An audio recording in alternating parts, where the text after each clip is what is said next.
All right, let's dive in. You've probably felt it, right? That nagging sense that our whole financial system is less about building a better world and more like some giant glittering casino, one that feels like it's always on the verge of going bust. Well, today we're going to unpack exactly why that feeling you have is completely 100% correct. So let's just get right to it, the big question on everyone's mind. With all the chaos and volatility out there, are we just sleepwalking into another massive financial crash? Well, according to economist Ann Pettifor, and she's someone who actually predicted the 2008 crisis, the answer is a resounding yes. The system is absolutely primed to blow up again. The real question is, why? The answer, believe it or not, starts with this absolutely mind-boggling number, $500 trillion. That's the estimated total value of all the financial assets, all the stocks, bonds, derivatives, just sloshing around the globe. You can think of these as the poker chips being played with inside the casino. Okay, now hold that number in your head and compare it to this one, $100 trillion. What's this? Well, this is the world's entire annual income, the global GDP. You know, the actual money that gets generated from people working real jobs and making real things. So get this, for every $1 of real-world economic activity, there are $5 of financial bets being made. That is a huge, huge disconnect from reality. And this gets to the heart of the problem, what our source material calls the international casino. It's a system that has become completely detached from the real economy we all live in. It's created a world where it's just so much easier, and frankly more profitable, to make money from gambling and speculation than from the hard, productive work of investing in things we actually need. So what does this casino look like in action right now?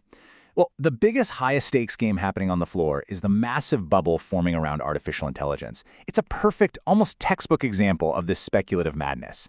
So how is this bubble being inflated? First, you've got big tech firms borrowing just insane amounts of money. I mean, Facebook recently took out a $100 billion loan.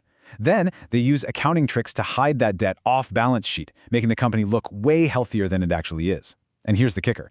These firms are all just investing in each other, creating this kind of cartel-like echo chamber that just keeps inflating their own valuations. It's the exact same speculative logic that led to a company like WeWork being valued at a totally delusional number. But here's the thing. This casino didn't just spring up out of nowhere. To really understand how we got into this mess, you have to go back in time, back to a single, pivotal moment that basically set the whole thing in motion. For a while after World War II, things were different. We had the Bretton Woods system, which was designed to create global economic stability, and it worked. But then came 1971. President Nixon unilaterally tore the whole thing down. This Nixon shock unleashed an era of deregulated, easy money, and that's what created the volatile, crisis-prone casino we're all living in today. And Nixon wasn't exactly shy about it. On live television, he basically announced that the most powerful country in the world was defaulting on its promises. He severed the US dollar's link to gold and pretty much told the rest of the world, hey, you're on your own now.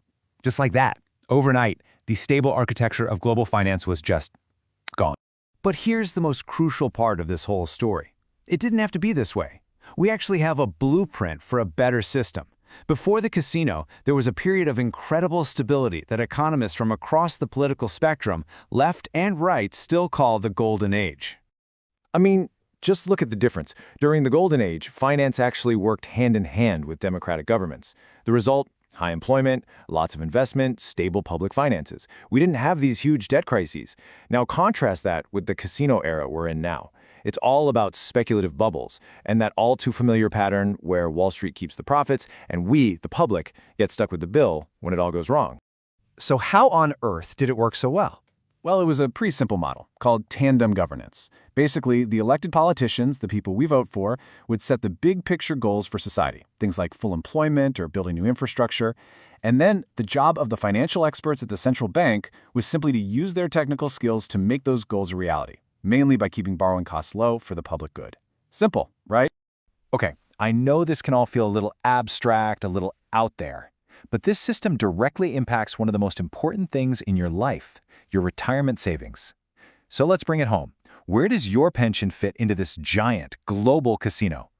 Well, back in the day, most pensions were defined benefit. That meant the risk was collective. Society as a whole guaranteed that retirees would have a stable income.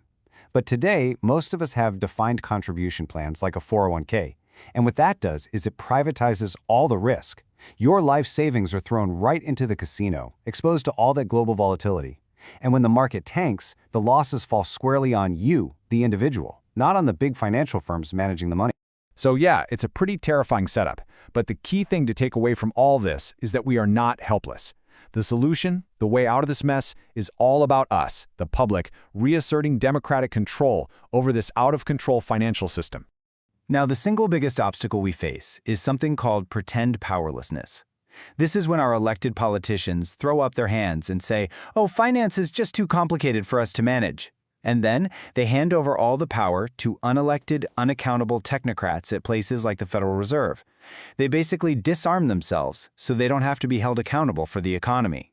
But we absolutely do not have to accept that. I love this analogy. Society figured out that smoking was incredibly harmful, right?